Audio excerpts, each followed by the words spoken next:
Binasag na ng kapuso actress na si Bea Alonzo ang umuugong na balitang nagdadalang tao na siya. Sa kanyang recent Instagram post kung saan ibinandera niya ang larawan habang may hawak-hawak ng cake, ay kalakip nito ang kanyang paglilinaw na hindi siya buntis. Thank you for all the birthday love. Feeling so grateful for another year of laughter, growth, and the people who keep me grounded, saad ni Bea. Giit ni Bea, and for anyone curious about the picture just got at a bad angle after the amazing dinner. Glowing not expecting. Matatanda ang naging usap-usapan nitong linggo ang chikang buntis raw si Bea dahil sa umano'y paglaki ng kanyang tiyan na parabang may baby bump ito.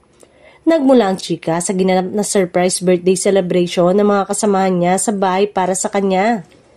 Mas lalo pa umanong nag-viral dahil sa tila pagtatago ni Bea sa baby bump gamit ang bouquet na natanggap. Ngunit ngayon ay tuluyan na itong tinuldukan ng aktres at sigurado nang wala pa silang magiging anak ni Vincent Co matapos ang inilabas niyang pahayag.